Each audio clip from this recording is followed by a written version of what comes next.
Welcome back to KOTN Late Night. We're all alive. Doug Maurice, Bill Landis, producer Mike. Thanks to you guys for being here. Landis, a lot to discuss, eh? Yeah, some stuff happened today. How are you? How was your jog? Or did you jog or did you walk at a brisk pace back from Jack Trice to your hotel? I jogged when I was on video to look good, and then I walked after that's the way to do it. That's the way to do it. And I did on the way there. There was a guy in a pedal cart that I considered taking because you suggested it, but I was fine on the way there. If I had seen one on the way back, I would have taken it. But we're not here to talk about me walking. We are here to talk about, so listen, there was a lot of business handling in the North today. And I do want to talk a little bit about what all of this means for the playoff picture, because I think it's pretty clear. I think there's one thing left that's up in the air that ain't got nothing to do with us, so we don't care about it. Other than that, I think it's pretty clear, and we have to talk about that because Notre Dame win at USC, punch a ticket. Indiana blow out its rival Purdue, punch a ticket. Penn State throttle Maryland, punch a ticket to the Big Ten title game, but also to the playoff, right? We have to acknowledge teams like that handling business. We've got a great day of wild Big 12 stuff, and it just so happens it all happened on a day, Landis, where Michigan pulled one of the greatest upsets in the history of the game and beat number 2 Ohio State. But like the rest of the day didn't go crazy. No, we had a couple of Northern teams that had an opportunity to get bowl eligible that did not. So it was a little bit of a bummer, but there was very much some business handling going on. But it didn't get too wild other than what happened in Columbus. Yeah, we want to also acknowledge Oregon handling business in a rivalry game against Washington. They already had a spot in the Big Ten title game locked up, but they finished the regular season undefeated. That's quite an accomplishment. The only undefeated team in the nation is from the North. And then, as you said, just a lot of bit like Illinois over Northwestern to finish a 9-3 year. That's awesome for Illinois. Rutgers over Michigan State after a lull in the middle of the year. Big win, 7-5. That's great for them. What Minnesota did to Wisconsin on Friday to finish a 7-5 year, that's great for them. I was at the Iowa-Nebraska game last night. Unbelievable win for Iowa. The most typically Iowa win you could ever watch. That's an 8-4 season for Iowa. That's really good. Boston College, 7-5 season, finished off with the win over Pitt today. And then Syracuse. I think we are allowed to go back to lamenting, because if Syracuse was 10-2 with the win over Miami right now, with how wild the last playoff spot is, I think they'd be in the conversation legitimately. I think they would too. That is a bummer. I think it's okay to lament that, but boy, didn't that game deliver? Wasn't that game exactly what we expected it to be? Other than me picking Miami, of course, I was wrong about that. You were all over it. Houston didn't get you 66, but they won the game for you. No, and Fran Brown saying into the camera, like, I got you, Dabo, sending Clemson on a day it lost to South Carolina. This was all very good for the North, and like all the SEC craziness about should Indiana make the playoff or not? Like, Indiana is so solidly in. The best thing for the North, though, was Clemson losing to South Carolina and then making the ACC title game. So that combination was the worst that could happen to the South, and it happened. So congrats to the South for that. But we'll start with Ohio State, Michigan. We're not going to only do Ohio State, Michigan, but we're going to start with Ohio State, Michigan before we give credit to a lot of people. And we also are monitoring very closely what is happening in the Big 12. As we speak, Iowa State, the game I was at and had to run. And by the way, the app originally said 1.2 miles. Then when I started to do it, it was like, actually, it's 1.6. I was like, what are we doing here? Oh. Don't lie to me. Don't like that. Yeah. Don't lie to me. Iowa State is trying to finish off this win against Kansas State. If Iowa State wins, then it will come down to BYU cannot make the Big 12 title game, but BYU holds the fates of Iowa State and Colorado in their hands. If BYU beats Houston, Iowa State will go to the Big 12 title game. If BYU loses to Houston, Colorado would go to the Big 12 title game. A little bummer, Landis, that we're not going to get North versus North in Arlington, Texas. That Arizona State, credit to them, 10-2, earned it, snuck in there. But this is wild that we have three Northern teams kind of all leaning on each other to see what's going to happen. And that BYU game is like in the first quarter. We got a ton left on that. Yeah, it's also really weird that we were talking about BYU undefeated not that long ago, and now BYU can drastically change the results of what happens in the Big 12 title game without actually getting there itself. Is kind of strange. Yeah. And by the way, and I want to talk a little bit about this during the course of the evening, sort of the vulnerabilities that are part of this college football season. A lot of people want to talk about resilience. Resilience comes from vulnerability, because if you're just a machine, you're a machine. You don't have to be resilient. I actually think it's really more about the vulnerability than like all these wonderful 1-point wins. And Ohio State is now part of that discussion. Whereas there are still some Northern teams that are not part of that discussion, but you saw a lot of this with Miami, with Georgia. They should have lost to Georgia Tech on Friday. Like all these teams that have the talent and have shown how good they can be, but aren't that way every game. Yeah. And it makes me think, as I was watching this Kansas State, Iowa State game in person, it makes me think, for instance, if Iowa State gets in as they miss a field goal to keep Kansas State alive, oh man. If Iowa State gets in, I think they can beat somebody. So this is also one of those where there's a lot of stuff of like, oh, the 5 seed's going to have it much easier than the 1 seed or whatever. I do think in the end that the Big 12 champ will be the 4 seed ahead of Boise State. I just think that's going to happen. I don't think there's anything easy about it because everybody's vulnerable. And a lot of these teams, when they play their best game, which they don't do consistently, Iowa State doesn't do it consistently, but when they're playing their best, they're really good. Yeah. That kind of hit home for me watching the stuff on Friday night. It's just like, because a lot of that path had to do with like what ACC teams are going to end up between like 7 and 10, or excuse me, SEC teams are going to end up between like 7 and 10, right? And then you're watching Georgia on Friday night do what it did against Georgia Tech, and I think it just became pretty clear that I didn't get excited for like pure chaos in the playoff because it is college football, but it left me more open to the idea, I think. And you're right that like there are teams when they're really rolling can kind of steamroll teams, but everyone, even Oregon, like to a certain extent when I played at Wisconsin a couple weeks ago, showed some vulnerabilities there as well. So like no one is perfect, and it'll depend on kind of what mode you're in on the day you get into the playoff. And the other kind of complicating factor with that is typically we see teams have a month, if not more, off before they have to play those games. And, you know, for the teams that are going to play in the conference title games, it's only like a 2-week layoff. It's kind of just having like a normal bye week before they'd have to go play a playoff game if they're the losers of those conference championship games and they get in. So you're not even going to have that like hard, prolonged reset to kind of like come into a game super fresh in the postseason either. So I think it's going to be totally wide open, and I think we will have an interesting conversation once we have a bracket before the playoffs start about which teams have the highest peaks, but also which teams have the most consistent baselines. Because I think you could look at a team like Notre Dame right now. Notre Dame has still probably the worst loss of the season among the playoff teams. But I also think you could make an argument for the last 2 months that Notre Dame is the most consistent team. Yeah, I think you could. And if you're going to say, okay, is Notre Dame's peak as high as Georgia's peak or Oregon's peak? Of course, Oregon's in this conversation too. They're undefeated Oregon, right? I don't. And by the way, they're getting healthy Oregon, right? Tez Johnson, Jordan Birch, all these things. It's one of these things with Oregon. It's like a 5-star commit who commits a year and a half early and then never gets talked about compared to the guys who were like picking up hats on signing day. Oregon's been like that this season. Like they beat Ohio State in the middle of the year and then have just handled business. So I don't want to overlook Oregon.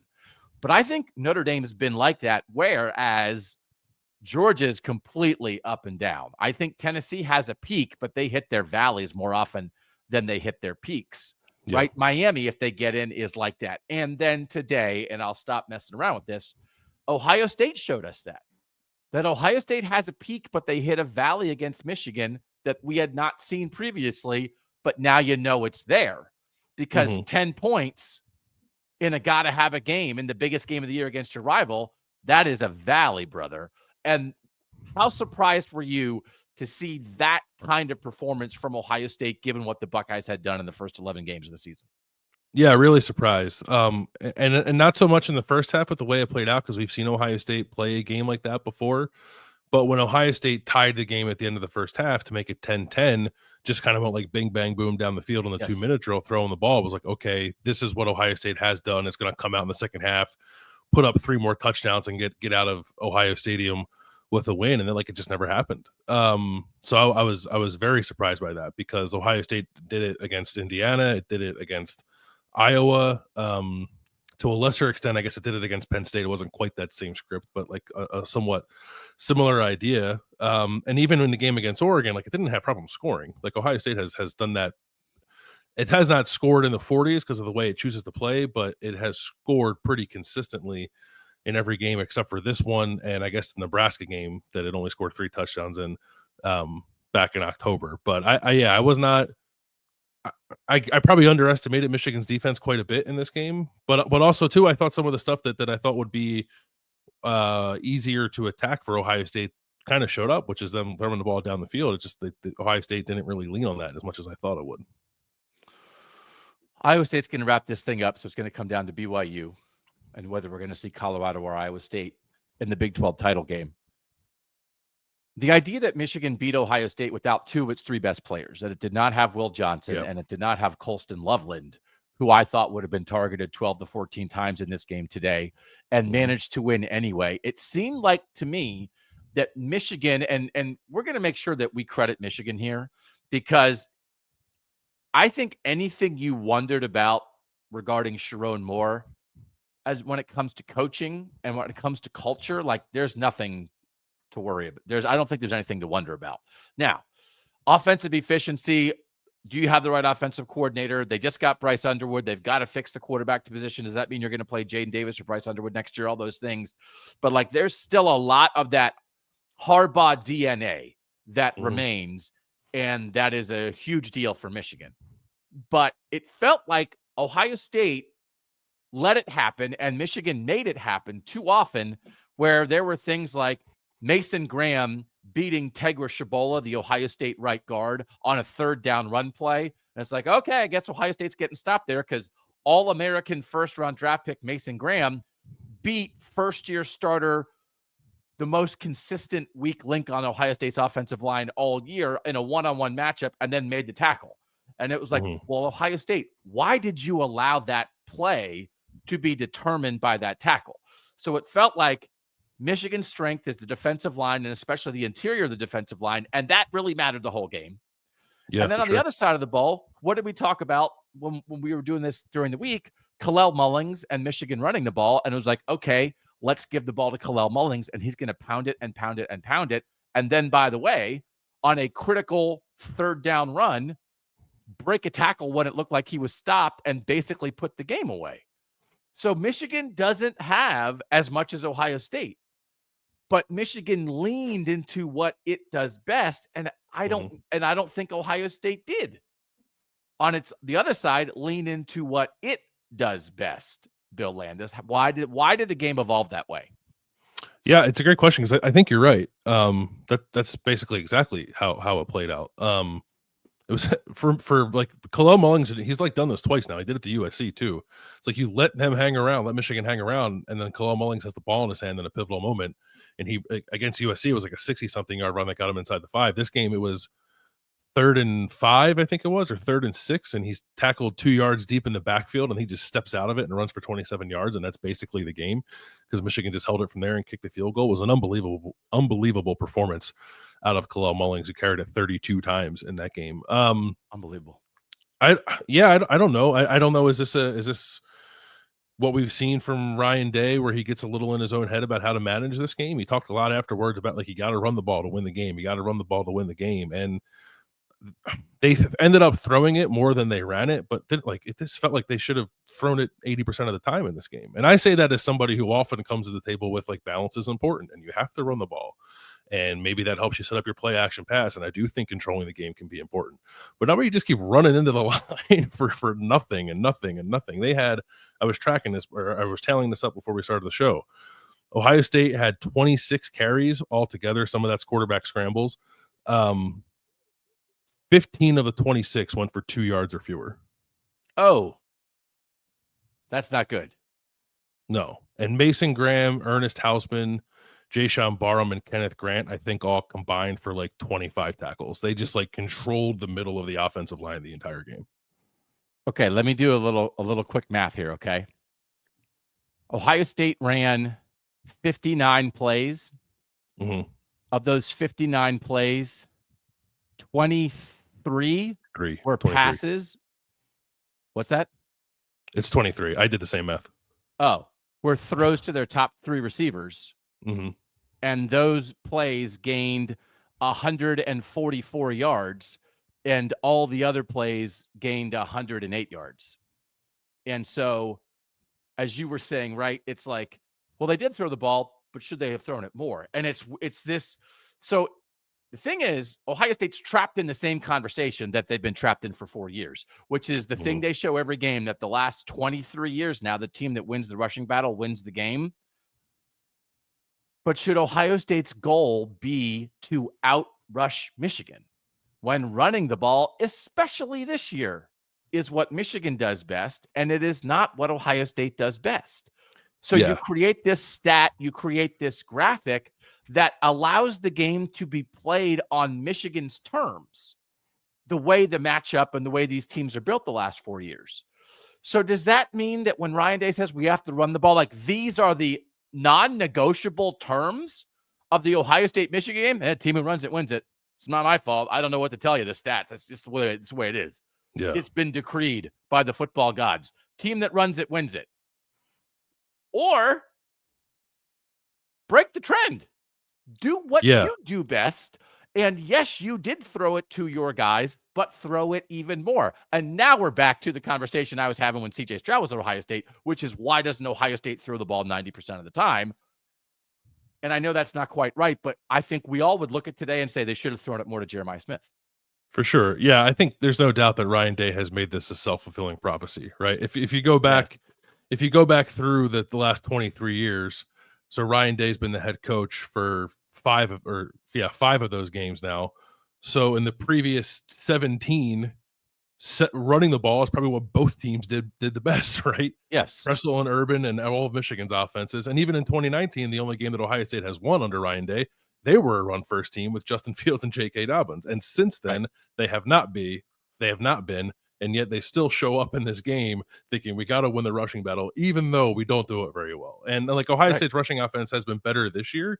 It's probably the best rushing offense it's had since 2019, but it's still not a run first team. It just never really hit that gear. And part of that is the offensive line injuries I think that it's had.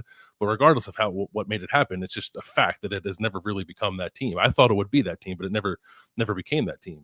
But it is still a team that has a couple of freaks at receiver who I thought Michigan had a pretty difficult time covering today. And they don't have a CJ Stroud at quarterback, and Will Howard played his worst game of the year.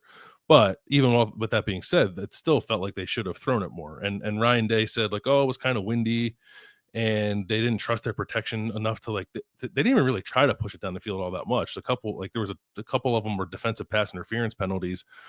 And that was kind of it. And I do think the pass protection wasn't great, but there's still got to be more opportunities there to throw the ball down the field. And I don't know, it just felt like the game plan was to come in and try to run it, right? And I don't know if establishing it was the right path for Ohio State in this game. And again, so Ohio State's strength with its receivers, Michigan is missing its best defensive back. Okay, so that accentuates that strength for Ohio State. Okay, Michigan's strength is the interior of the defensive line. Ohio State saw their center get hurt for the year, and they had to kick their left guard out the left tackle. So they're playing 2 guys at left guard and center they didn't plan to play, and their right guard's a young guy who's been up and down all year. So that accentuates Michigan's strengths, and it's like, hey, man, we gotta run at Mason Graham on first down. So let me do one more thing about Ohio State for the moment. Yeah. And then I want to talk about Michigan. How much does Ohio State losing to Michigan have to do with Ohio State's chances to win the national title? Because I think from a matchup perspective, from an in your own head, up your own butt rivalry perspective, I think it's possible that it has very little to do with it, other than they're not going to be the 1 or 2 seed. They're not going to be the 5 seed. Ohio State's going to be in. They may, I would guess they'll get a home game, that they'll be the 6, 7, or 8 seed. I don't know that it's guaranteed. I think they could be the 9. I haven't done the whole bracket. So there's that. And that I'd be matters. pretty surprised if I'd be surprised if they're not hosting. They might be they very possibly are going to end up hosting an SEC team in like a 7-10 game or an 8-9. I walked out of the shoe thinking they're going to give us Ohio State, Indiana again. We riot if they come on. No, that's the worst version of everything. I don't want it. We've seen that. Those stupid committee people. Now you're maybe mad at the committee people already. Sorry. But from a football perspective, we saw a version of this 2 years ago when Ohio State lost to Michigan and then made the playoff and took Georgia down to the wire. And what was the thing that also happened? Oh, missed field goals. I don't know. Do you think so? There's two things here. Are there things that Ohio State did not do today that would make you say, okay, well, now they're going to have trouble doing that in the playoff? And then the second part is they're crushed by this loss. Now they have to come back from that. So one's a football thing, one's a mental thing. How much does it affect the playoff for them? Yeah, the mental thing I think is a little easier for me to wrap my mind around at the moment, which is Ohio State reset really well in 2022 when it lost and had to go play Georgia in the Peach Bowl. But I actually think this is not really all that similar to that, because that was like a reinvigoration. They didn't know what the future held after they lost that game, and it was all of a sudden like, oh, we have a shot to go take a swing at Georgia, and they were an underdog. Like, they already knew they were in the playoff. I guess it's a little bit up in the air whether or not they're going to host, but if they do, they're not going to be an underdog. So like, it's not, I don't know if all that sort of feeling stuff applies. So I could actually see this loss sticking with Ohio State in a different way than that one in 2022 did. The football of it, I guess you have to start with the offensive line, right? Like this second version of Ohio State's reworked offensive line, I think is probably a little more problematic than the first one when we were just trying to replace Josh Simmons. I think it's pretty clear that the guard positions are quite suspect for Ohio State right now, and it's probably safe to assume that no matter what happens from here on out, Ohio State's probably going to be playing some pretty good defensive lines moving forward. Maybe not a combo of tackles quite as good as Mason Graham or Kenneth Grant, but it could, right? Especially if it gets into matchups with some of these SEC teams, that's the thing they do the best. So there's that. I don't know. There's part of me that's rethinking, what we saw against Penn State and Indiana this year, and whether or not those were markers of progress for Ohio State and Ryan Day, or whether or not that was just Ryan Day sort of doing what he always does against James Franklin, who has his own issues in big games, and beating an Indiana team that has had an awesome season, but if we're being honest, is a team that has MAC players and G5 players just like maximizing themselves. And of course, Ohio State's going to have more talent than that, right? So I don't know that you sort of rethink the entire pathway here, but I'd be lying if I said I wasn't doing that a little bit. That's in a way that's making me sort of reassess kind of holistically what Ohio State's ceiling might be.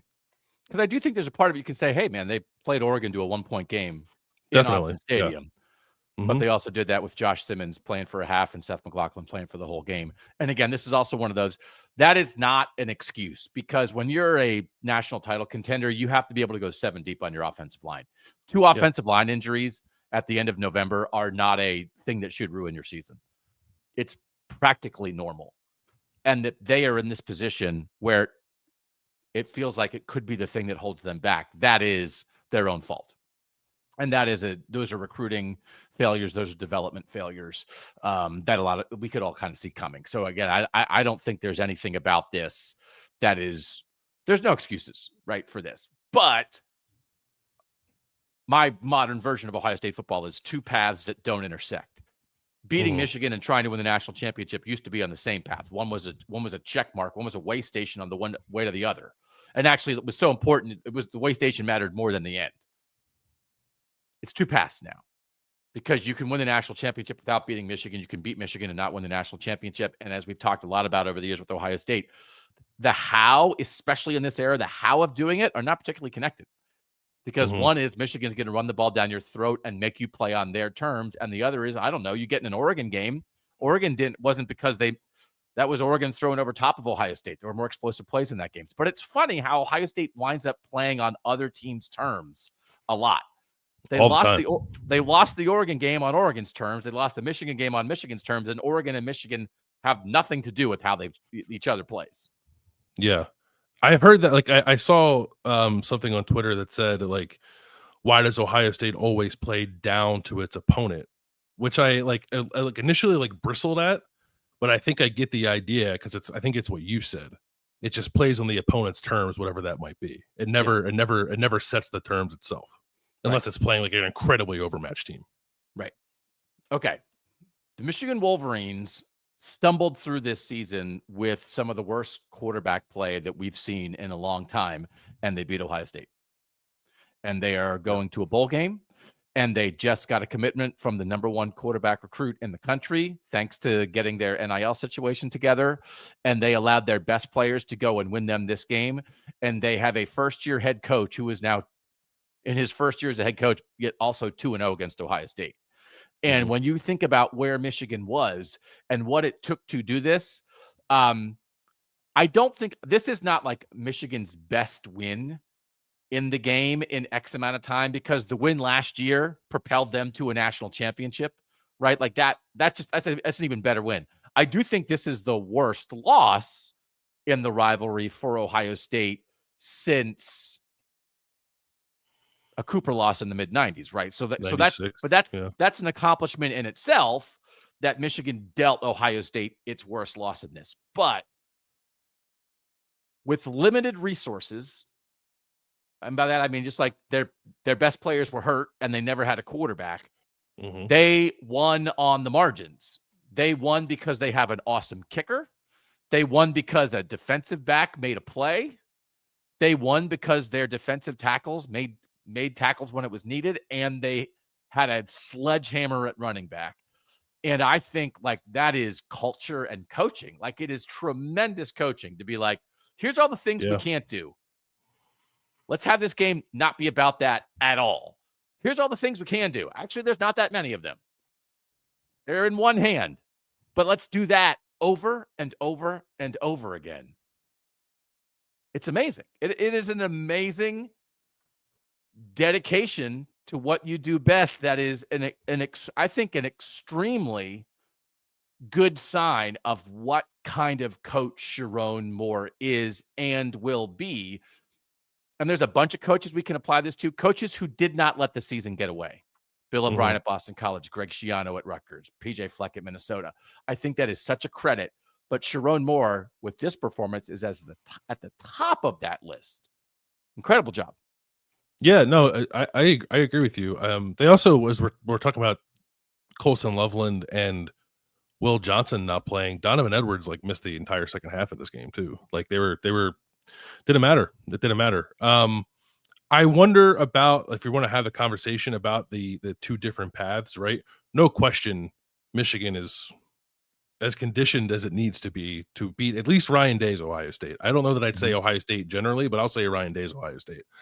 We'll have to see what Sharon Moore does with his staff moving forward, and what they're going to do with Bryce Underwood and what they put around him and all that kind of stuff to discern, I guess, better what that other path is going to look like to get Michigan back to contending for a national championship. But that's fine. I don't think today necessarily needs to be about that for Michigan, right? I think it is more about the season not getting away from them. I don't think Michigan's like played bad, right? I think they were incredibly limited on offense, and there were some major missteps in roster building along the way that allowed the team to get there. But like with what they have had all year, I think Michigan's done pretty well, especially on defense. And even the things that you might question throughout the year, if you want to look at the defense, say like Wink Martindale at times might have put them in some tough spots with the way he was calling games. Kind of had a masterful game plan against Ohio State today. I feel like he just kind of pulled back on all that stuff that kind of got him in trouble. And I think it was pretty clear that they felt coming into the game that their defensive line was going to control things, and they just sort of let them do that. So it speaks highly of, I guess, like the way that Sharon Moore sort of has like the pulse of his team, right? And I think that is very much a continuation of Jim Harbaugh's Michigan. Sustaining that over a number of years will be difficult. It's the same exact situation that Ryan Day was in with sustaining the best parts of Urban Meyer's Ohio State. But The immediate returns on Jerome were pretty good, I think, at least when it comes to this rivalry. Yeah. Last thing on this for now. This is something you've talked about all season. You talked extensively about that Ohio State gives up drives in big games in the fourth quarter. Their defense does. Mm-hmm. And Michigan didn't get a first down for like 2 quarters. They had like 6 drives where they gained like 22 yards total, and then they had 2 long drives in the fourth quarter. Yep. And for this Jim Knowles defense to allow that, as much as all these other things, Will Howard throws a pick that sets up Michigan for an easy touchdown. They have a field position battle. They lose. A bad punt sets up a long field goal. Michigan won the game because they controlled the ball in the fourth quarter because the Ohio State defense couldn't get off the field. And you have talked about Davis Warren. When he is able to sort of like make a read and make a throw is like can be a version of JJ McCarthy. JJ McCarthy killed people on third down. It was like, run the ball, and then like make the third down throw you need. I think Michigan was 7 of 14 on third down. And Davis Warren even had to get outside the pocket and make some throws on the move and do that. 7 of 14 on third down for Michigan. Mm-hmm. If Ohio State has a championship defense, they stop Michigan there and set up the offense to go win the game. And they did not. And it's not like on the defense for the whole game. But for that Ohio State defense to give up a 15-play, 77-yard drive that ends with them getting lucky that Michigan has subpar quarterback play and it turned what should have been a Michigan touchdown pass into a Jack Sawyer interception. But that's a 77-yard drive that takes 9 minutes off the clock. And then the game-winning drive for the winning field goal is 11 plays, 57 yards. This defense can't win them games. And it's been a consistent thing in big games. And if this was the best defense in the country, it should have won Ohio State that game, and it didn't. Yeah, I mean, again, like you're back to like what's a big game and what's not. Like I would say the defense won in the Penn State game, and the defense played really well against Indiana after the first drive it allowed last week. But we're back to like maybe Michigan being a separate thing from all that because Ohio State's defense hasn't stopped Michigan in the fourth quarter in the last 4 years. I don't. I think that streak's still alive. Like I don't think Michigan's punted in the fourth quarter since 2019, I guess. Because there was no game in 2020. And like Davis Warren, I think converted 3 straight third downs via the pass on that drive that ended with his interception. And Kalal Mullings converted a couple on the drive after that, including the one where he ran out of the tackle and gained 27 yards. So it's just like winning plays, right? I think that speaks to like I guess the culture stuff. I don't know. It's not like a talent thing. I'm not saying that Michigan doesn't have talented players, but it's not like they're overwhelming you with talent in those situations. It's like if you allow a team like that has won a ton over the last 3 years to hang into the game. And then the moments arise where like they have to go make a play or you have to go make a play. Like, of course, you're going to trust the team that's won more the last couple of years, even if that roster's turned over the way that it has for Michigan. So like they just kind of didn't flinch for the most part, other than that. I mean, that interception on the one was a pretty brutal throw from Davis Warren, but up until he got them to that point, and that was probably maybe like they maybe overthought that play too. They probably could have just lined up and ran that thing in there if they wanted to. They tried like a boot kind of sneaky throwback to the tight end kind of thing. That Jack Sawyer I thought made a really nice play. And Ohio State's defense did make plays. Like Caleb Downs' interception was awesome too. Yeah. It also didn't sack Davis Warren. No sacks in this game on either side. No sacks on either side, and I think only 3 tackles for loss for Ohio State in this game. And that is another theme against Michigan is Ohio State's defense does not make a ton of plays in the backfield in this game the last 4 years. Yeah. People bringing up in the chat, like, what about the 2 missed field goals? Yeah, I mean, the 2 missed field goals are gigantic. Why can Ohio State not make field goals when it matters? Iowa beat Nebraska on Friday night because their guy, a kicker who got benched last year, drilled a 53-yard field goal on the last play of the game like it was nothing. Dominic Zvada drilled, how long was it? 55-yarder today? Like it was nothing. In the cold, like it was nothing. And you and I, Bill and I were like 54 and 21. Yeah, worst 2 kicks. If Ohio State had a nails field goal kicker, if they had Mike Nugent the last 3 years, a nails field goal kicker, probably have a national championship and an extra Michigan win. So it's like now we're discussing should Ohio State spend $9 million on a kick on the portal in the offseason? Because it's like, what would you pay for that? I mean, that's pay for that? Yeah. $50 There's a million? million. Yeah.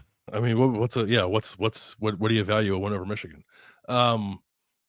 We can talk about it a million different ways. You could also oversimplify it and say Michigan won this game because it got Dominic Zavada out of the portal from Arkansas State, and Ohio State stood pat with a preferred walk-on kicker that I don't think was ever the plan to be this team's kicker.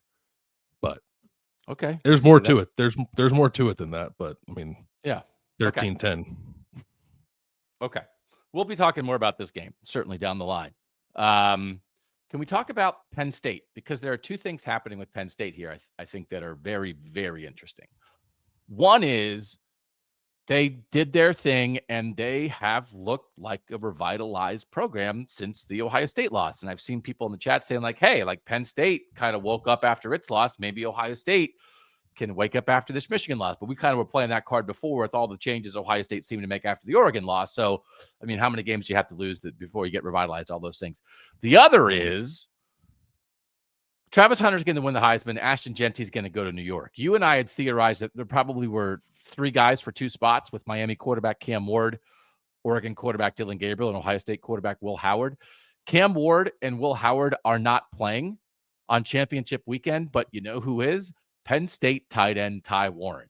I think Ty Warren can get to New York. And I think it's possible that those are the 4 Heisman people: Hunter, Genty, Gabriel, and Warren. If Ty Warren, in front of a bunch of voters, goes and does what he's been doing, which is have 19 touches for 211 total yards and do things we don't see a tight end do. So can we talk about that first? Ty Warren's getting a stage, brother, which is kind of cool. Yeah, he is. And we theorized about that a little bit like mid-season, I think, when James Franklin was kind of pounding the table. He's been pounding the table all year for Tyler Warren to win the Mackey. But then at a certain point, it flipped from he's not only the best tight end in college football, he's among the best players in college football. And there is an opening there. Like, you know, Dylan Gabriel, I'd imagine is practically a shoo-in as long as he doesn't play the worst game he's ever played in his life in the Big Ten championship. I don't even think Oregon has to win that game now for him to get there. Cam Ward still has the statistical argument, even though he won't be kind of front of mind on championship weekend. Like he didn't throw a pick against Syracuse. So from a passing touchdowns yardage kind of standpoint, he'd be right there. But I think Tyler Warren could make a move. If he has a monster game and Penn State wins the Big Ten championship, I think he's got a decent shot of catching people's attention. I wouldn't say that he's got a tremendous chance of doing it, but it's non-zero. So let's now discuss the possibility of the Penn State Nittany Lions, the number 1 seed in the playoff. Yeah. I think if Georgia and Penn State win, Penn State's the 1 seed. I mean, they're ahead of Georgia right now. And they'd be beating the undefeated number 1 team. I don't even think there's a doubt. I think if Penn State beats Oregon, there's got to be a doubt. You have to have there's what you feel should happen and what you think what will happen, right? There's got to be no, but doubt. They're already ahead of Georgia, and they'd be beating undefeated number 1, and then Georgia would be beating number 3 Texas, a team that it's already beat. Yeah, a team that's already beat. Whereas, and if Texas wins, Texas is ahead of Penn State and will have avenged its only loss. So then maybe Texas is 1 and Penn State 2. But like, just think about that. And again, you could look now. It's like one of those things. It's just lenses. It's all just lenses. We all see the same stuff. Nothing changed. Ohio State still beat Penn State. But if you want to lensify it now based off today, it's like, well, Penn State had like 2 hinky goal line situations where if they're able to cash in on that at all, instead of having a play calling nightmare and a kind of a weird interception by Ohio State, maybe Penn State wins that game. It wasn't like Ohio State blew them off the field the entire game. It was kind of a weird stuff happened on both sides. But again, like I think in the moment you sort of read that as like, man, Penn State's good, but they can't get over the hump against Ohio State. And now with everything that's happened since, is that how you read that still? Or do you read it a little differently?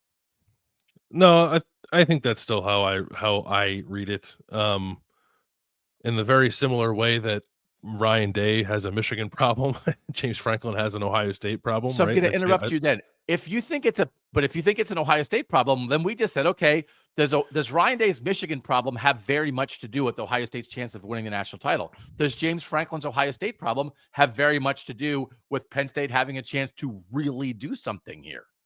I don't know. I don't think we have enough data to make a conclusion Bill, on that one way or the other. It's 11:30 Eastern on a Saturday night. If we don't know now, 19 days before the playoff starts, when are we ever going to know? Okay, we have 3 weeks to talk about it. We don't have to know now. Yeah, we can work it out later. I mean, I would tell you, my belief is that it stretches beyond Ohio State. I think, I honestly think for Ryan Day, it's a big game thing. It's not just Michigan. Okay. I think Ryan Day's is more directly related. I don't know. I really wonder about it because so many of them are against that, right? That James Franklin's big game record is really Michigan and Ohio State is really what his record is. There's not a ton of other stuff in there. And he's going to have a chance to now go see what they can do because they're going to play some other people besides those two teams in the next couple of weeks. And so I'm very curious. But again, you just watch some of the stuff that Penn State does on a regular basis with the creativity of the offense. And it's what you don't see from Ohio State in big games. And it's like, okay, it felt like they got a little tight against Ohio State, but now did they learn some lessons? Because when they open it up and they use Warren in a bunch of different ways and they get Nick Singleton and Katron Allen going and work in Bo Pribula, they really look like an offense that can give a lot of people trouble.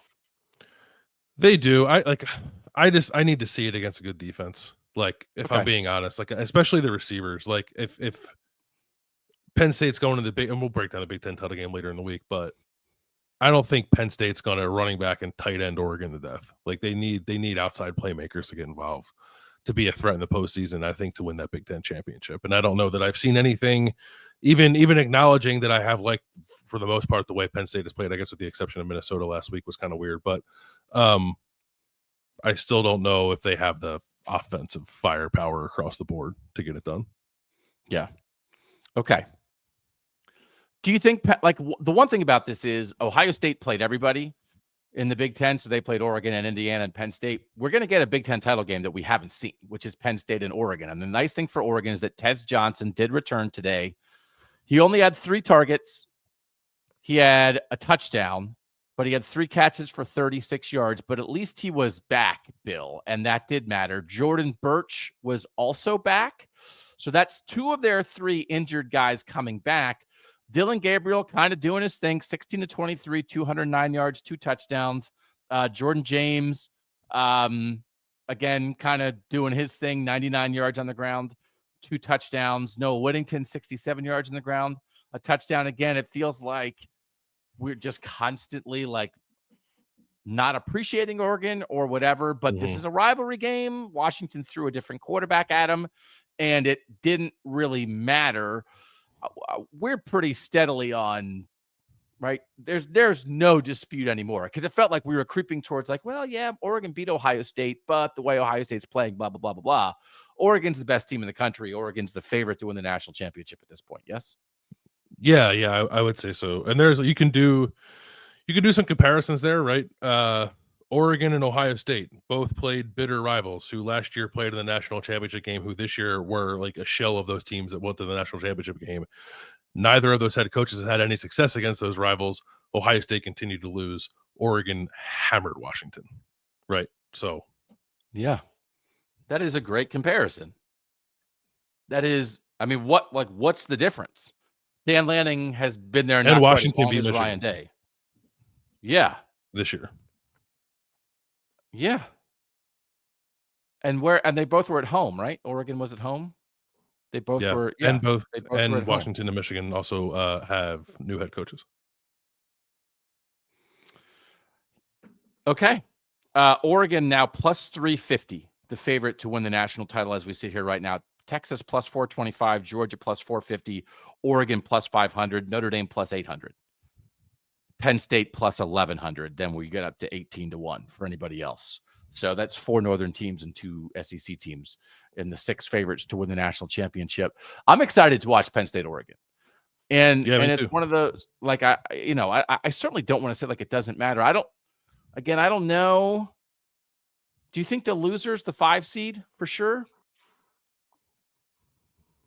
Uh, Prob- I don't I know. I don't guess know. I was trying to game that out, and I wasn't sure.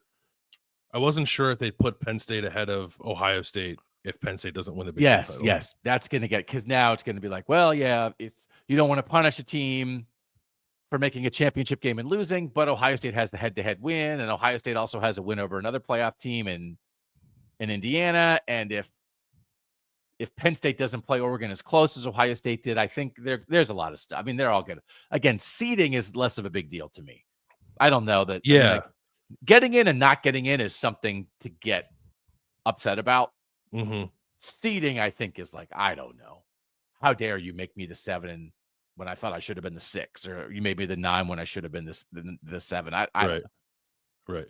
Did you do you have any issue with Penn State scoring on the last play of the game? I think the least interesting conversation in college football is you scored too much and were mean to my team in a conference game, because when you share TV money, there's no such thing as sportsmanship. When you're paying an FCS team $1.4 million to come be tackling dummies for your team, don't be a jerk about it. But if you want me to take it easy on you, give me a cut of your TV money. Otherwise, shut your hole.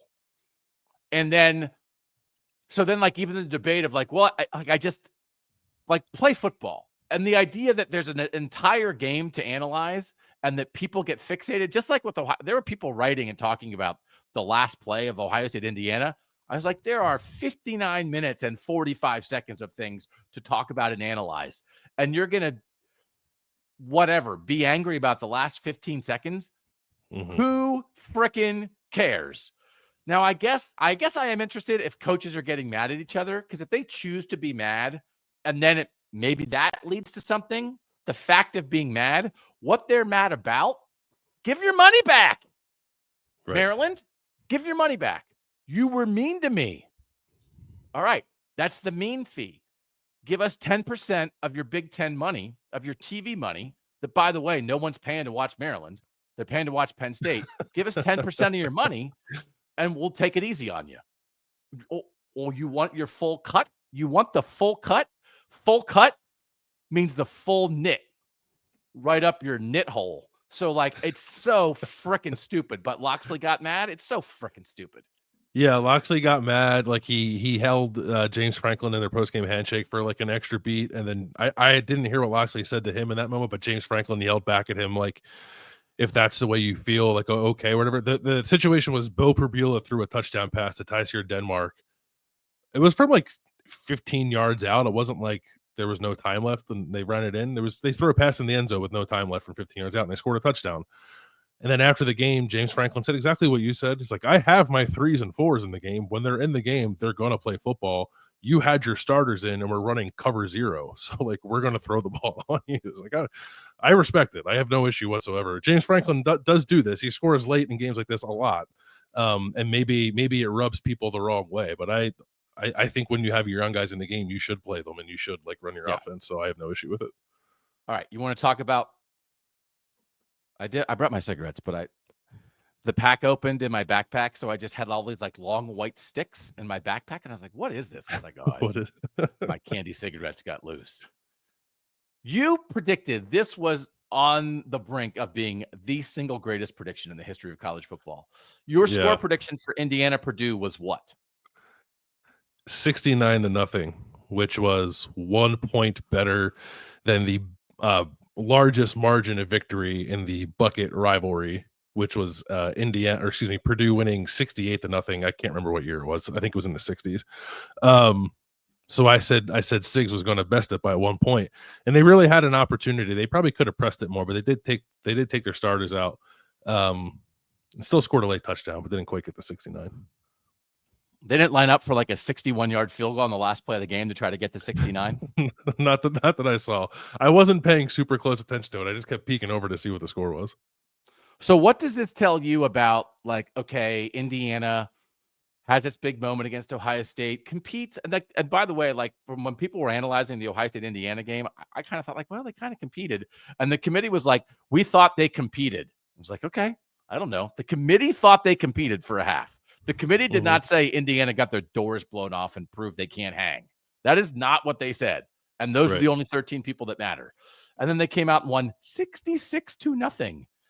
What does this tell you anything about Indiana? Either they're, I don't know. I guess it's all that could tell you is like attitude. But also it's like, I don't know, man. They're back. Are they back to being a machine? Is this a machine again? I'm not giving them the machine label. I've said that. I'm gonna put the machine label on a shelf. But I don't like you don't beat a team you don't beat another Power 5 team, even if it's the worst Power 5 team in the country, 66-0 without having some quality to you, I guess is the way that I'll say it. So they certainly have that, and they had a ton of drives in this game. My goodness. 582 yards of offense on 75 plays. Curtis Rourke threw 6 touchdowns and had 349 passing yards. No picks either. And then 2 rushing touchdowns there. So, yeah, I mean, this was pretty machine-like. To run 75 plays and average still almost 8 yards per play is pretty ridiculous. Did Ryan Walters say they were mean to him? Did you catch any? I don't know. Was Ryan Walters allowed to go near a microphone after this game? I don't know. He handed his walking papers? Yeah. I don't know what you do. I don't know what you do, because here's the thing that matters so much in this era, and it's a part of the Ryan Day conversation also, is like when you're asking people for money to buy players, if they're like, I'm not buying them for that coach.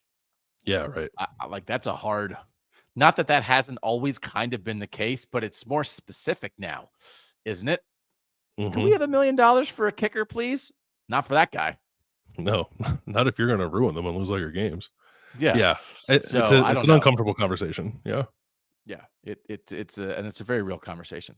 You know who's a machine? Notre Dame. Yeah. So now you were watching this at the end. I was walking through, and there wasn't a cornfield. I just walked down a road. Actually, I walked down the road. Jack Trice Stadium. I got to talk about my Iowa trip a little bit. Not yet. Jack Trice Stadium is awesome. They have a hill. I hear good things. Yeah. They have wide open concourses. Like sometimes, and it was a little bit like this at Kinnick Stadium, which also is great. But when you get like the older stadiums where everything's enclosed, and it was like they built this concourse for 11 people across. And currently we are trying to get 64 people across this space, and the math is not working out. Wide open outdoor concourses at Jack Trice Stadium. They have all state fair food. It feels like you're at the state fair. And then like you peek around the corner, it's like, is there a roller coaster over there? And it's like, no, it's the Cyclones.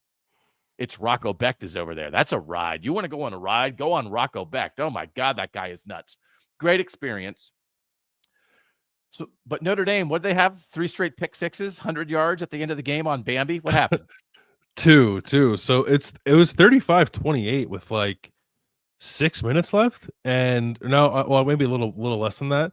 But USC was driving and got it down like in scoring position, and then Jada Maeva threw a pick on the 1 yard line to Christian Gray. Christian Gray made a pretty nice adjustment on it. He grabbed it and he ran it back 99 yards for a touchdown. USC got the ball back again and drove it all the way down again, down 2 scores, and then Jada Maeva like kind of threw it in a double coverage in the end zone.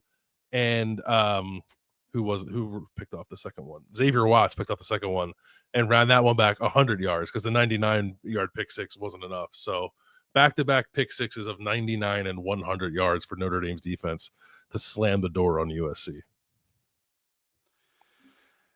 Did Lincoln Riley like talk about how close they were after the game? Almost. What did they finish? What did USC finish? 5-7?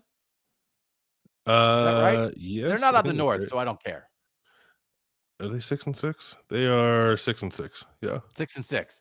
6-6 and 8 plays away from 12-0. Lincoln Riley's gonna make t-shirts. What a joke. Also, remember, Evan, Doug, did you wind up walking the stadium from the hotel? I did. A brisk pace. It was 7 degrees, but I wore 3 jackets. I brought 3 different jackets and I wore them all. Remember when there was like a great debate about Lincoln Riley versus Ryan Day? Yeah. And now that debate is like, would you rather fall off a cliff or electrocute yourself? And it's like,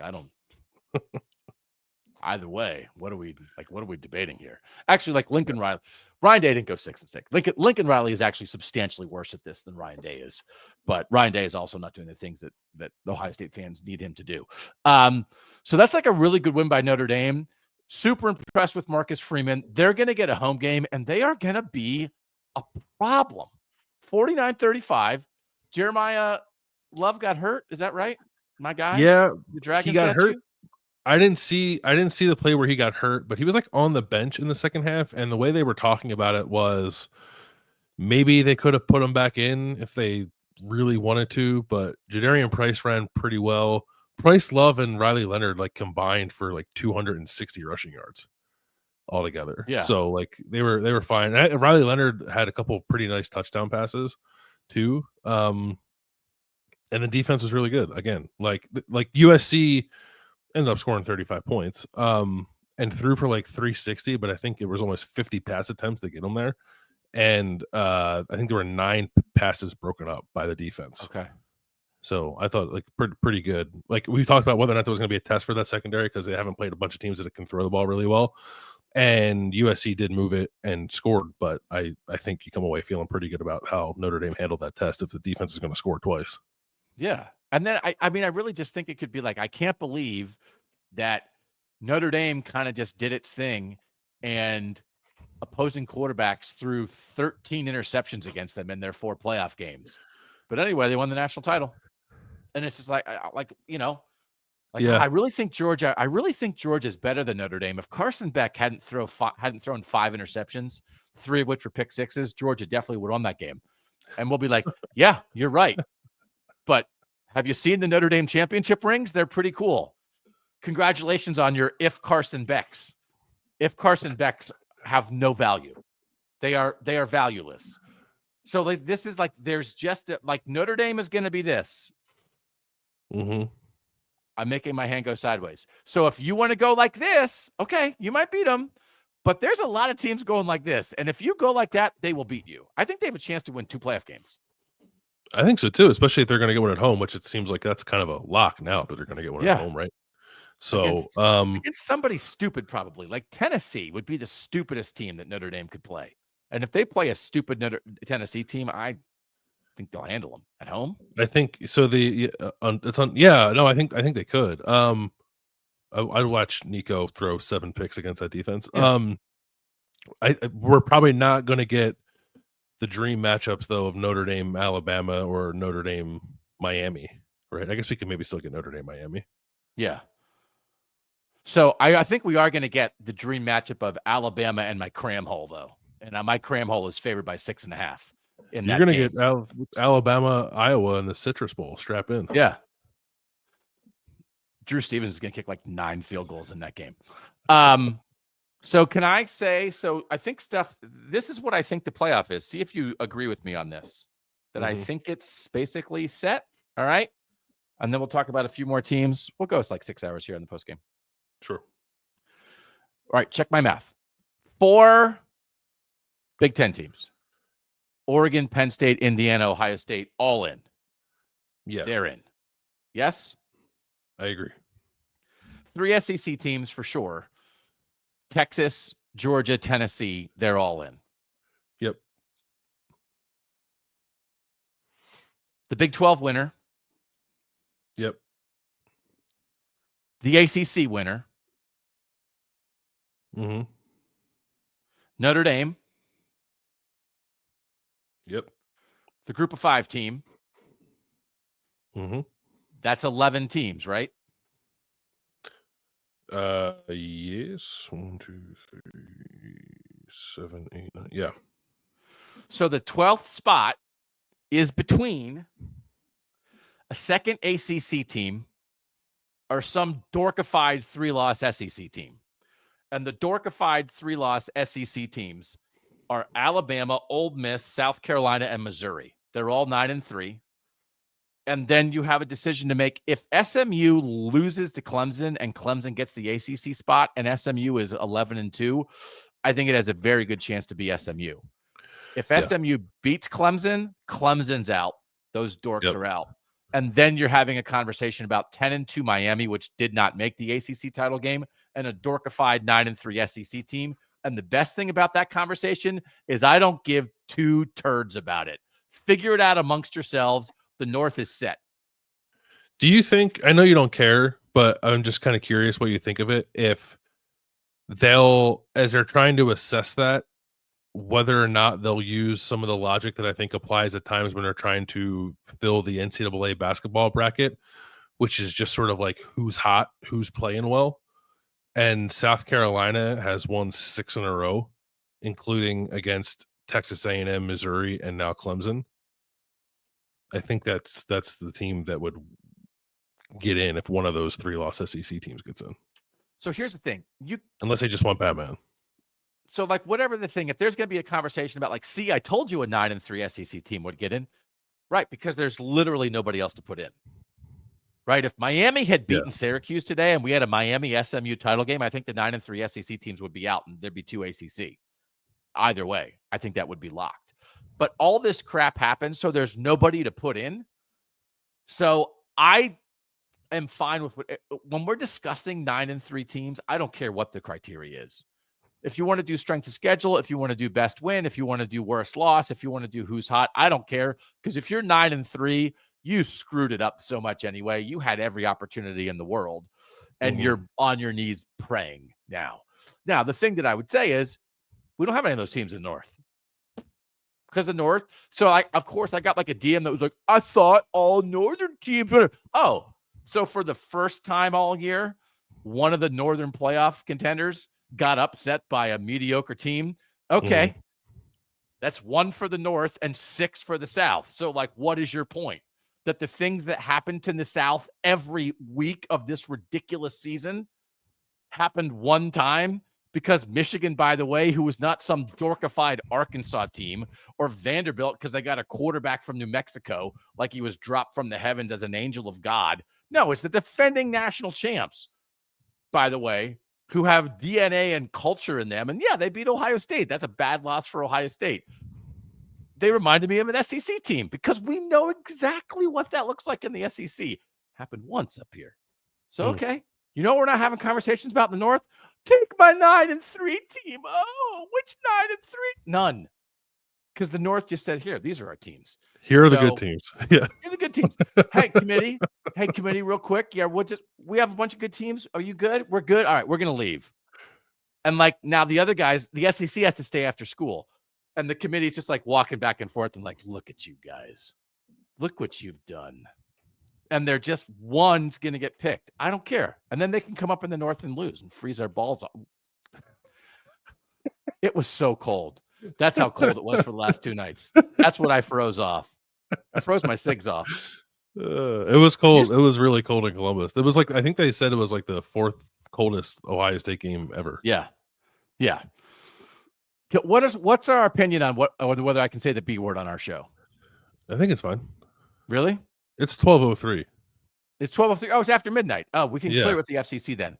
One time I was doing like a newlywed game on a cruise ship, and they asked these questions like on purpose, like on everything to like set people up. And they said, what's the first thing that when you wake up in the morning, what's the first thing that you touch? Right. Yeah. And it's like one of those, like your wife says, his phone. And I said, can I say balls on a cruise ship?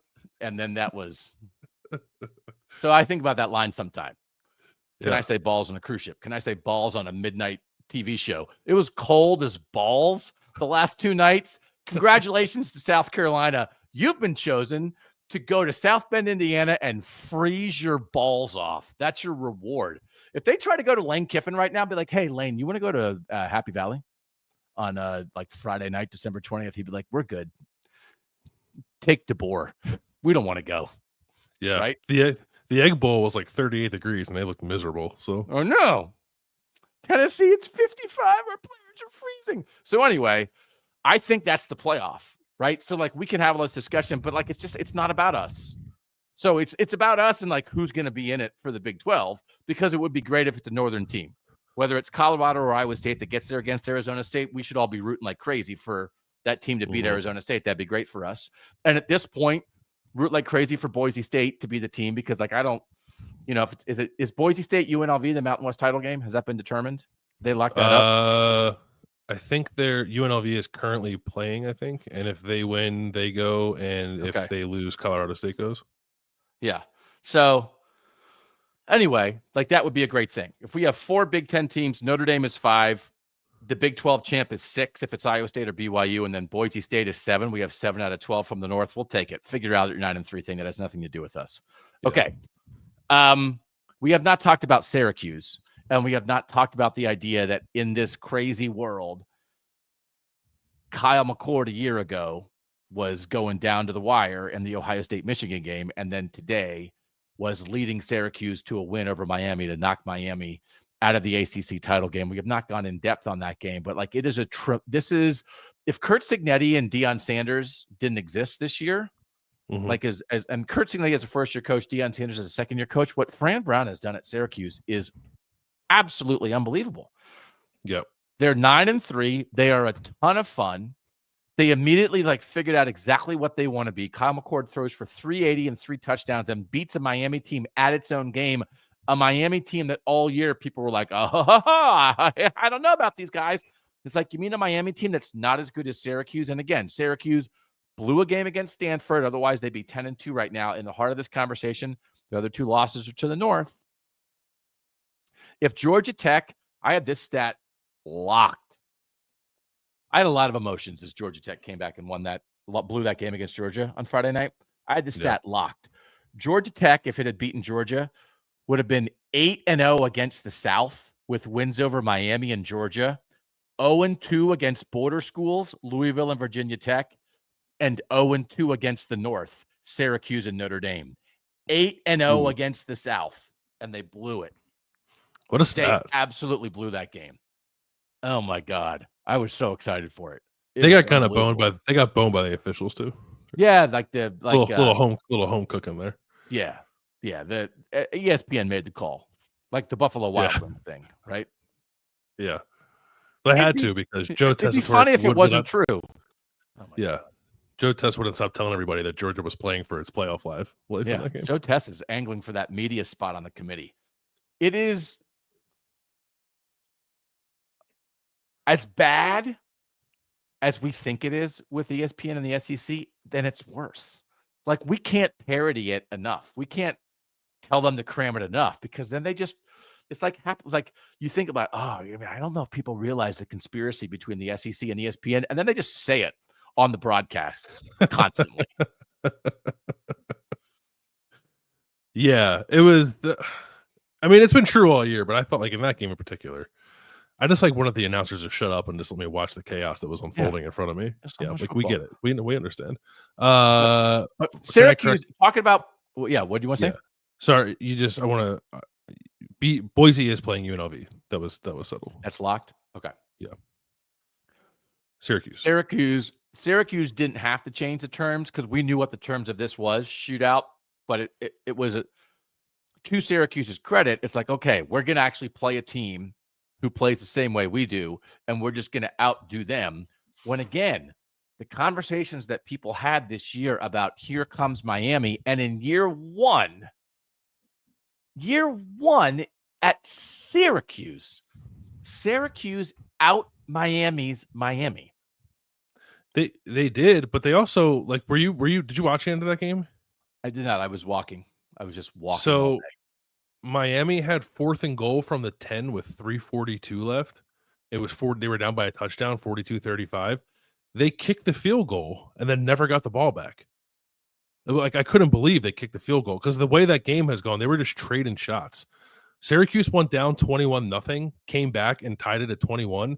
And then from the point it started coming back, it was just averaging 10 yards per play the entire game. It was 75-yard drive, 75-yard drive, 75-yard drive. There was nothing that happened after the first quarter of that game that suggested Miami was going to get Syracuse off the field. And then Mario Cristobal was like, we'll kick the field goal. We'll get it back. And they never got it back.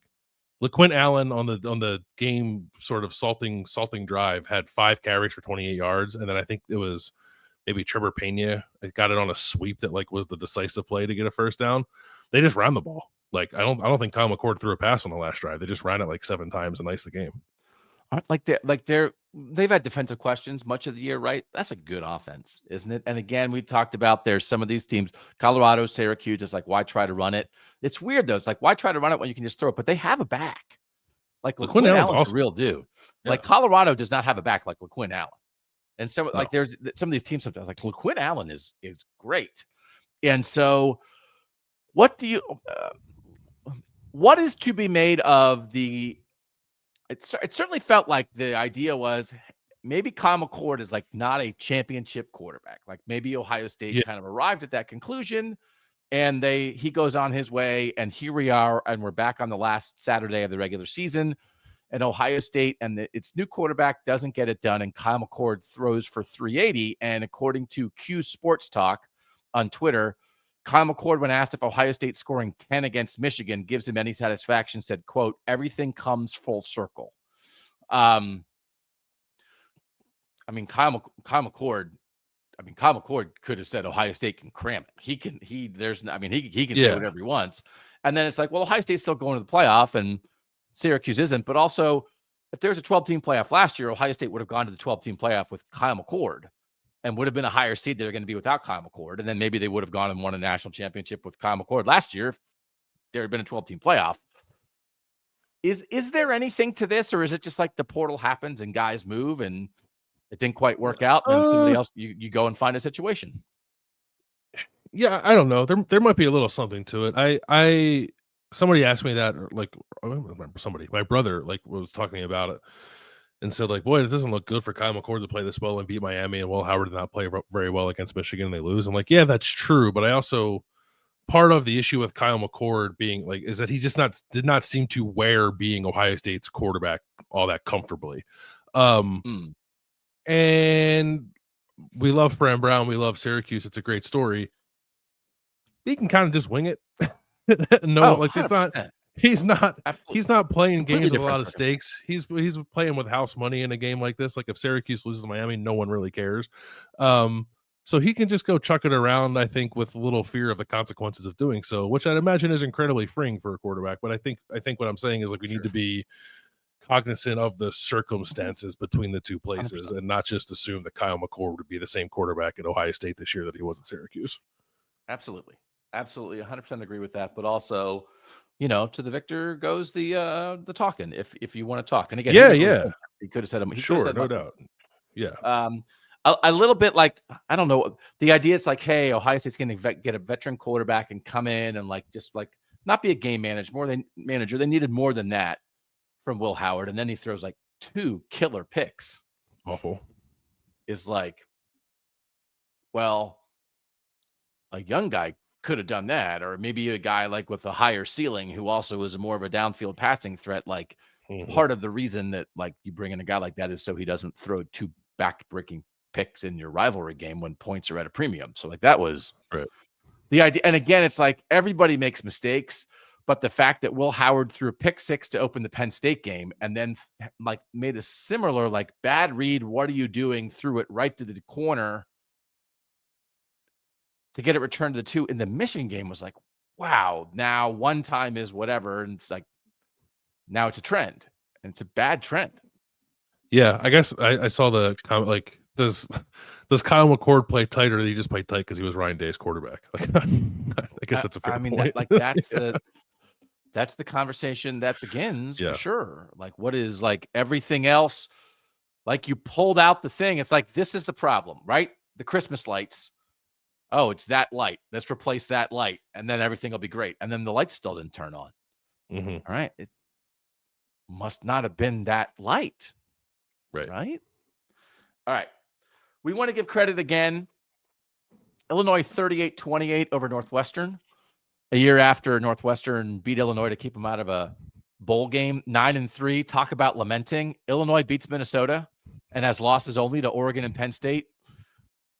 They kind of didn't super compete with Oregon and Penn State. And so we'd be having like a scheduling conversation. It's like, all right, they have 10 wins, but who did they beat? And when they played good teams, they couldn't hang. I'm not saying they'd be in, but both 10-2 Illinois and 10-2 Syracuse would at least be in the conversation the way this evolved. There'd be some really heated debates, I think, happening if those two teams were sitting there at 10-2. Yeah. With yeah, I mean, rather, I guess, unimpressive resumes, but like how dissimilar is a hypothetical 10-2 Syracuse or 10-2 Illinois from the currently 10-2 Miami, right? Like Absolutely. God, yeah. I love that conversation. That would have been great. God, it would have been great. Rutgers 41-14 over Michigan State. Again, that's a good rally to end at 7-5. They had a 9-3 season kind of waiting there for them, and they didn't get there. But they could have gone down the tubes, and they did not. I thought Minnesota played awesome against Wisconsin on Friday. That's another 9-3 was really good. Another 9-3 season stare at them that they wound up 7-5. And then like for Wisconsin to not make a bowl and have its first losing season in like 20 plus years, I think they had the longest stretch of consecutive winning seasons in the country. Tough spot for Wisconsin. I don't know that it changes anything drastically, but they don't get bowl practice. And they have a lot to look at them. And like this offensive coordinator hire is going to be huge for Wisconsin. Yeah. Maybe I don't know. Is there some way they're better off not getting the bowl practice if they're just going to revamp the offense anyway? Then like that's true. Might as well get to it.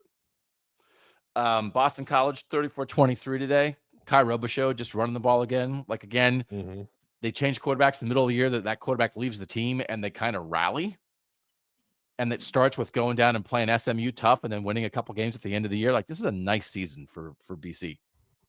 Yeah, again, like I've been wrong about them most of the way. I think Grayson James had 2 touchdowns. I think he ran another one in today. So I don't know. Like, is Grayson James like Boston College's starter next year? No, is he going to use the bowl prep and the bowl game to like launch himself into 2025? I don't know. Maybe, definitely, maybe. Need to give Colorado credit for like, okay, you've got to win to keep yourself alive, and they just absolutely destroy Oklahoma State, which if there was a team in the North that had a season like Oklahoma State had, that was picked to finish in the top 4 of conference and went winless, Oklahoma State is the Purdue of the South, except they were picked to be good. Like that's not, there's nothing close to that up here, but like well done by Colorado to do what needed to be done. And a 52-0 win, finished 9-3, and now root for a Houston comeback here in the second half. So want to acknowledge that. And also Utah didn't fall off a cliff, 28-14 over UCF, not making a bowl game, but at least showed some pride at the end of the year, which ain't nothing. Yeah. And they chased Gus Malzahn to Florida State. So yeah, how about that? Everybody's doing that now. Yeah. Couple Northern losers, West Virginia boat race by Texas Tech. Not close, 52-15. Cincinnati fell short of bowl eligibility and wound up going from 5-2 to 5-7, which is a tough ending to the season. Competitive, down to the wire, like we threw a ball in the end zone from the 40-yard line on the last play of the game, lost to TCU 2013 in the snow at home. And then the big one is like, this was the $500 bet, and Tishu and I, the boat's on fire. We're sinking, man. Like we're still ahead, but our Kansas bet, like Kansas after 3 straight wins over ranked teams, just got destroyed by Baylor. It wasn't even close.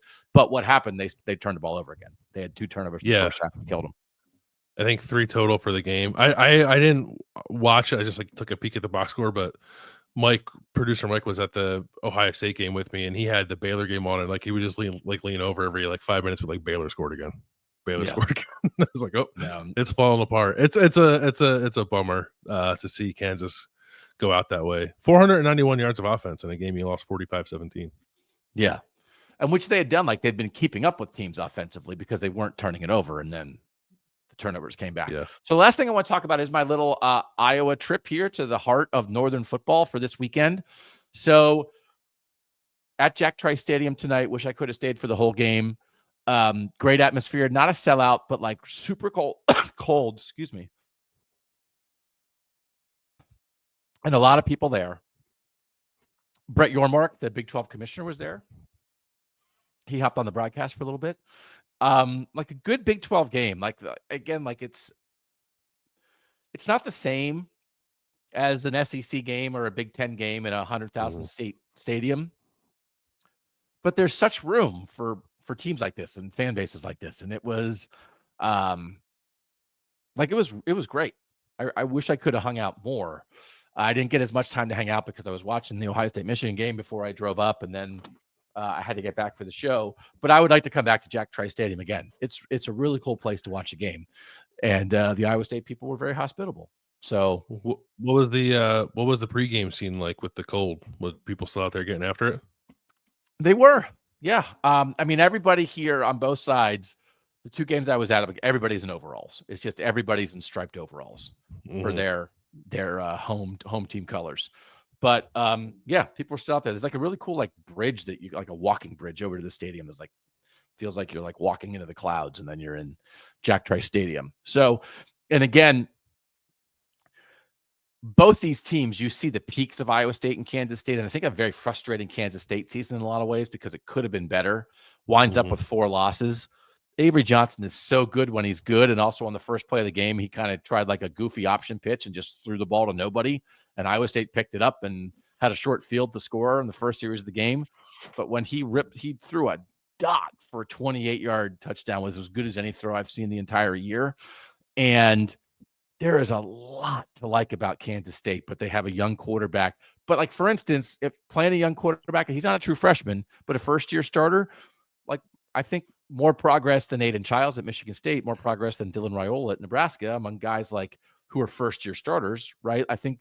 Yeah, I think like inconsistent still, but I think found like his current peak form might be a little more than those other guys did. But he had that. It was a field goal game when he ran backwards into his own end zone 15 yards and got an intentional grounding penalty for a safety that then gave Iowa State the ball back after that. So I would say that he probably got better though over the course of the year, and he's very much, in my opinion, like a 4-year college quarterback. So like you have a lot of time to work with that. Yeah. And then the game I was at on Friday night, Nebraska at Iowa. Kirk Ferentz is now 1 win short of Woody Hayes for the most wins by a Big Ten coach. It's not Big Ten games, but it's games won while you were coaching a Big Ten team. And it was such an Iowa win. They had no offense. Nebraska kind of screwed up a punt that was really weird that Iowa ended up recovering. It was really close of like who touched the ball first, but they got a short field on that. They have an excellent kicker who was drilling stuff, and Nebraska fell apart. And like Dylan Raiola gave up a sack fumble in the final minute to set up a 53-yard Iowa field goal. But it is one of these things. And I know people I don't know if people think it or not, or if they care, but like, I'm not out to get Kirk Ferentz. I thought employing an unqualified member of his family to the detriment of the program was the height of putting yourself above your program. And when you've been around for nearly 3 decades, you owe your fans more than that. You don't have unlimited power. So I don't think he wanted to do it, but the AD, who, by the way, everybody I talked to loves Beth Getz as the new Iowa AD. And it started with her making Kirk Ferentz, like saying Brian Ferentz is not going to be back next year as the offensive coordinator. And she's really got a handle. There's a lot of good things happening in Iowa sports right now, and they have good leadership, which is really important to this. But now that that's taken care of, now they just get back to like winning games they don't have no business winning, and they win it with details. They win it with special teams. They win it with great defense. And Nebraska doesn't know what to do. And Nebraska did this stupid thing where they didn't shake hands before the game, which is just a stupid thing to do. There was stuff like were they dorking around with Iowa's pregame warm-up? And it's like, just go beat your rival. Like, don't do that. Don't try to motivate yourself by doing that kind of stuff. It never works. And that Rule after the game looked like he saw a ghost, and he said, we've got to catch them. We've got to catch them. We haven't caught them yet. And I think we can do an off-season show about the Iowa line, because as much as I think it can be frustrating sometimes when Iowa is so consistently good, but they're not great. It's like, why aren't they more? Well, we saw what happened when a program like Wisconsin tried to do more and instead of rising up, fell back. And then we see a program like Nebraska that is striving to be Iowa and is not there yet and has not been there through several coaches. And for nearly 3 decades, Iowa is just doing it. Mm-hmm. So I think you can set an Iowa line and say who's above it, who's below it, who's striving, who would be happy with it, who wants more. But meanwhile, Ferentz is Ferentz and Iowa's Iowa. He's not perfect. He's had other things in his past that I don't love either. Some off-field stuff, right? But sure, they win his way. And even I thought, like at the end of the first half, when Ryan Day, like they kind of Ohio State did a surrender play on 3rd down and then punted and then got a stop and then set up the 2-minute drill. and Ohio State fans were kind of booing. Iowa fans were booing Iowa like crazy on Friday night. And after the game, he was like, yeah, they boo. He's so used to being booed, but he said you can't think like a fan. And so I'm disdainful of complimentary football sometimes, but I actually thought Ohio State at the end of the first half played some really nice complimentary football and didn't want to put Will Howard in a position to make another mistake deep in their own territory after you'd already made a mistake. And like, that's the lessons of the guys like Kirk Ferentz. They had no business winning that game, and they won it. And so you can call them out for their deficiencies, or you could admire that they somehow found a way to go 8-4 when they literally had no offense against Nebraska, and Nebraska was up 10-0 and looked like they were going to take control of the game. Yeah, I mean, they did the thing they had to do of addressing the offensive coordinator situation, but then didn't do anything to address the quarterback situation. So that's the next step. Right. But to get to 8-4, even with bad quarterback play and then quarterback injuries piled on top of that, I do think is impressive. Now that we're past like the nepotism portion of it, I find myself, mostly admiring the way that Iowa was about its business, and that was pure uncut Iowa. And I was so happy like to see like the way that Jay Higgins was talking about it after the game. It's like he loves it. That's why he went there. Yes, he'll happily win every single game he plays that way, which is getting half of your offense on one play, a strip sack for a game-winning field goal, and then a 4-play 0-yard field goal drive from the 4-yard line. Yep, and then having a kicker who's going to drill it. When it's needed. So the final thing I'll say about my 3 games that I've seen, I guess I've seen 4 games in the last 3 weeks. At Notre Dame, at Ohio State, at Iowa, at Iowa State.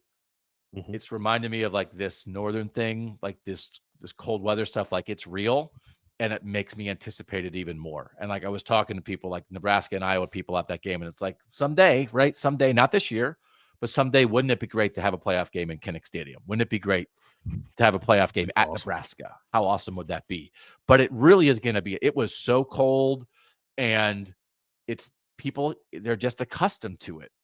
And even like the fans, like that's going to be like the crowd is going to be so overwhelming, because obviously I don't know how they're going to work all that out, but the visiting team's got to get the visiting fans from the South are going to freeze their everything off. Yeah. And it is going to have an effect. And so like it got me even more excited for what is to come in the playoff, because we're going to have, I think, at least 3 Northern home playoff games, and it really is going to matter. And it's about time we get some of these teams up here in real football weather with games that matter. And like for the first time in the history of the sport, that's going to happen. And it's going to happen in 3 weeks. How awesome is that? I can't wait. You got me fired up too for a playoff game at Kinnick. I need to see that. Yeah. Like in the next 3 years. Yeah. Like it's going to be great. So we'll call it there for now. I think we're going to talk more playoff stuff on Monday, lay out some of this stuff a little bit more. We'll recap. We want to Monday, we'll definitely tip our caps a little bit more to some of these other teams who had really good wins and save their season. I think we can have like the teams who best save their seasons, credit to that kind of discussion. But it's been a great regular season. So Landis, we're so happy for our Northern fans joining us on this stuff. It's ridiculous. Yeah, no, it's been really good. It's kind of crazy that this was the last week of the regular season, but it's maybe even crazier that there's like 5 more weeks of football left. So that's fun too. So I think we will be we got to figure out, like, we'll be like Big 10 championship game, maybe Big 12 championship game, and then like 2 or 3 of the home weekend playoff games. I mean, I'm very curious to see what the Friday game is and whether it would be doable to be at the Friday night game and then get to one of the Saturday games also. I don't know, but like to bop around if we can. But it's also like, if we're looking at Penn State, Notre Dame, Ohio State as 3 home sites, that's all doable within there right now. If Penn State wins and Oregon's one of them, then that's a different conversation. But anyway, we're going to be out and about. We're going to be out and about watching great Northern ball, and it's been a great Northern football season. So people are asking, we can give this, people are asking this, if we had to guess right now, let's say that the favorites win, right? Let's say that Oregon does beat Penn State. I don't know how much it matters who wins the SEC. What do you think Ohio State would be? 7? 7. Like Yeah, I think they'd be behind the SEC title game loser. I think they'd be behind Notre Dame. And I don't think they put them behind Penn State if Penn State is 10-3. So if that's the case, if Penn State is the Big Ten title game loser, do you think Notre Dame could be the 5? I think maybe. Over maybe. Yeah, probably, right? Well, I don't know. I mean, if Texas is the loser to Texas Georgia, is going to be like the SEC title game is going to be number 2 Texas against number 5 Georgia. Maybe. So that actually, I don't think it's like sewn up. Yeah. So the thing that is exciting about this, and we can definitely do this more on Monday. You guys are making us do it now because if you stick around for 90 minutes, you get the bonus talk. The thing that would be good about that is we get opposite for that 5. What I didn't like about the brackets when it was, the Big Ten champ and the Big Ten runner-up are going to be 1-5, which would set them up for a semifinal potentially. Yeah. But if Oregon is the Big Ten champ and obviously number 1, but the SEC loser is the 5, now we got something. Mm-hmm. Because now you have a possibility of something like, it would be more exciting than it potentially. I mean, a week ago, we were looking at the 2 semifinals going to be a rematch of the Big Ten title game in one semi and a rematch of the SEC title game in the other semi. And now we're going to mix it around more, I think. I think we will. Yeah. I think that's right. I'm looking at, I just don't like USA Today has like live updated playoff projections, and it has Ohio State.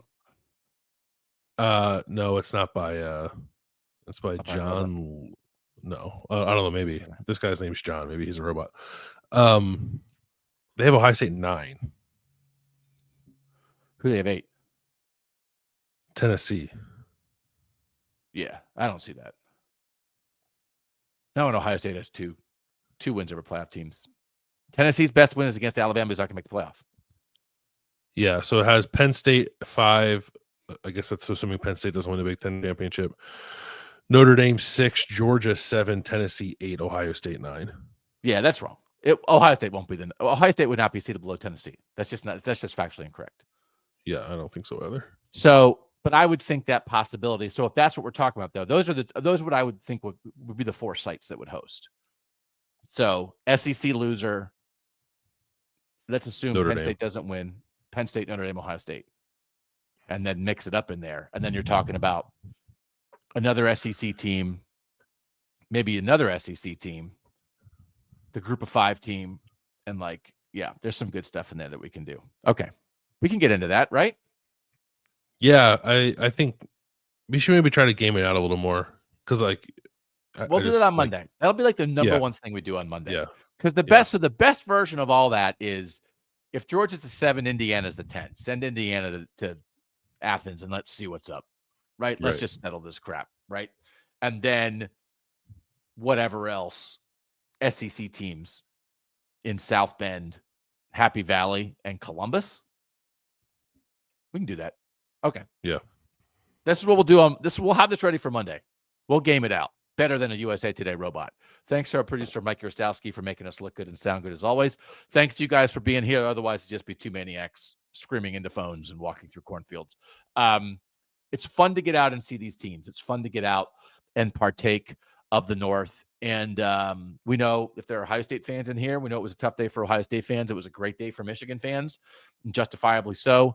Great day for Notre Dame fans and Penn State fans and Syracuse fans and Indiana fans and a bunch of other Northern teams that really got it done this year. So thank you to the North for rising up. For now, he's Bill Landis.